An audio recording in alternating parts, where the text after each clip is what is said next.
Cela fait plusieurs mois que je suis captivé par un sujet, celui de la psychologie humaine. Sur plusieurs mois, j'ai lu un manga du nom d'Homonculus, rien à voir avec Fullmetal Alchemist. C'est une œuvre qui m'a beaucoup affecté moralement car elle se situe entre deux mondes, celui de la richesse et celui de la pauvreté extrême, celle des sans domicile fixe. Durant tout le long du manga, on ne sait quasiment rien du protagoniste de l'œuvre. On apprendra plutôt de sa psychologie vers la fin, malheureusement.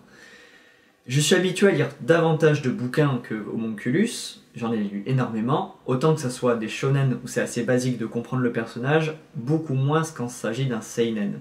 Sauf que cette fois-ci, Homonculus n'est pas un bouquin basique, c'est un bouquin qui va lire au plus profond du lecteur, afin qu'il puisse s'identifier totalement au protagoniste. Un homme au prix abord totalement perdu, mais plus on avance dans le récit, et plus on va voir la psychologie et la manipulation de ce dernier qui sera implacable pour le lecteur. Pourquoi est-ce que je parle de ce manga alors que le titre de la vidéo parle d'une femme qui existe réellement? Eh bien tout simplement car le sujet traité dans cette vidéo et dans ce manga sont similaires, ils parlent tous les deux de la trépanation.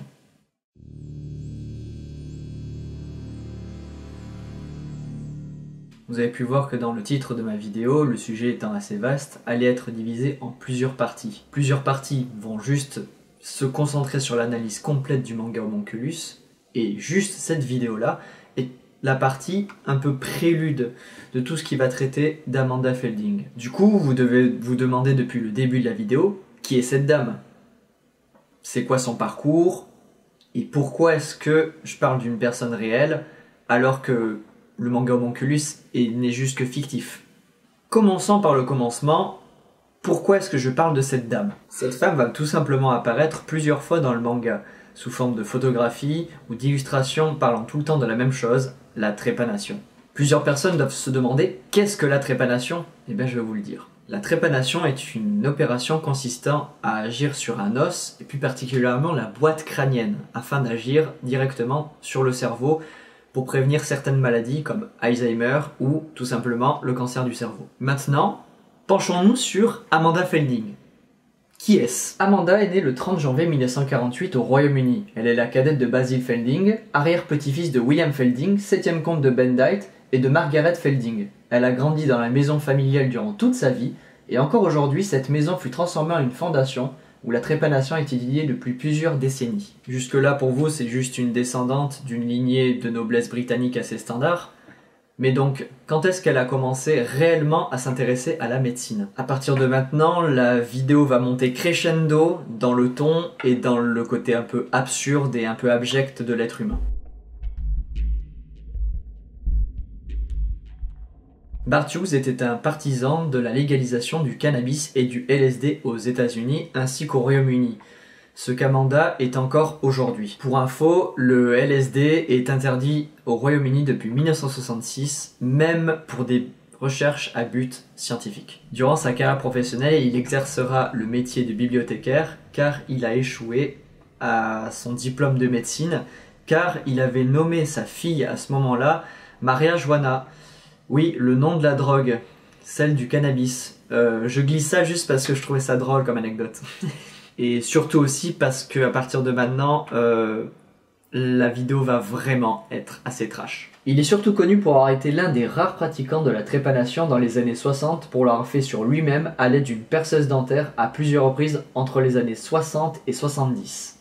Il publiera plusieurs livres parlant des bienfaits de la trépanation ainsi que plusieurs bandes dessinées destinées aux enfants.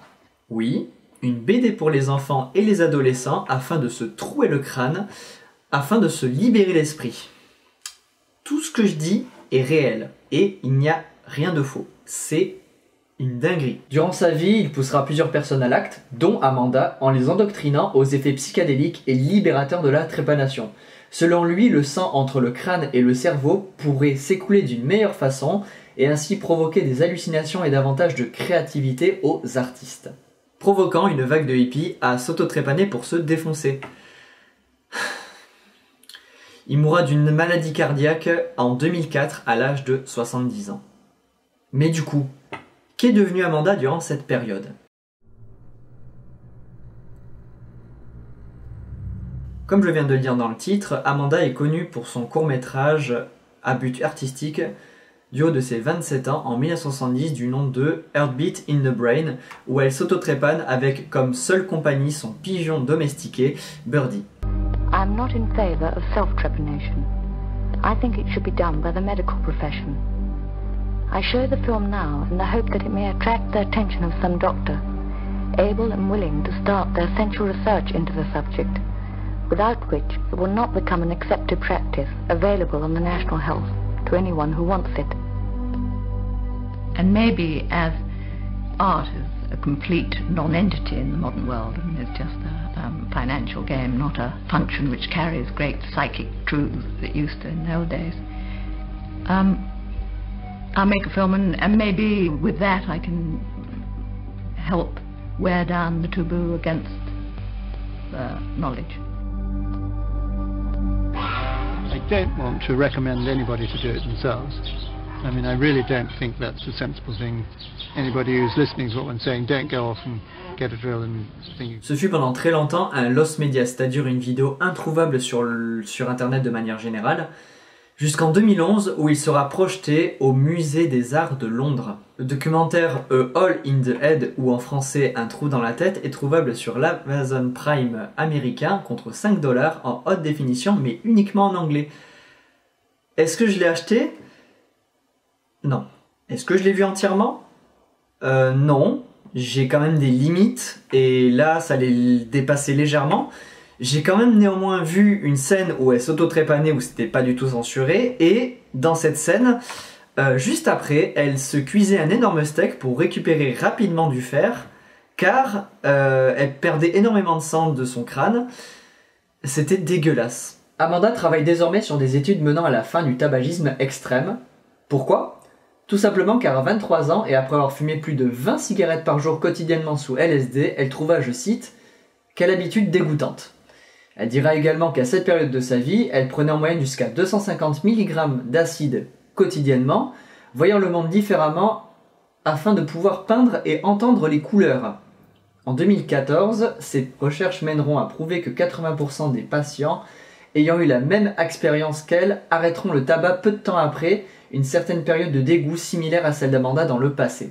Aujourd'hui encore, Amanda Feilding est considérée comme une illuminée, disant que la drogue récréative serait un moyen de combattre la dépression, la démence ou encore la maladie d'Alzheimer. Vrai ou faux, je ne suis personne pour donner un avis comparé à 50 ans de recherche sur le sujet. Concernant Amanda, je pense que c'est une personne haute en couleur, voulant changer le monde de la médecine à tout jamais en prouvant les bienfaits de la drogue récréative. Cela a aidé des gens à arrêter le tabac définitivement et pour le coup, je suis obligé d'admettre que c'est plutôt de bonnes choses. Néanmoins, je trouve que la trépanation est une opération très barbare qui doit être uniquement utilisée lors des cancers du cerveau.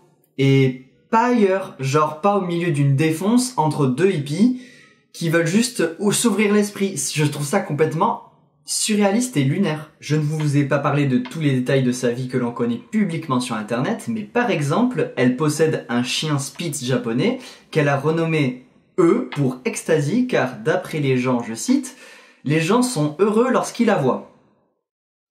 Je commence à être fatigué de ce sujet, mais d'une force. Bref, je pense que vous commencez à cerner le personnage d'Amanda Feilding. Prochaine vidéo, je me centre plus sur le manga Homunculus. Ça sera extrêmement dur à expliquer en quelques minutes, donc je pense qu'il va me falloir une relecture complète avec des prises de notes. Et ça, je vous dis à très vite pour ça. Ciao.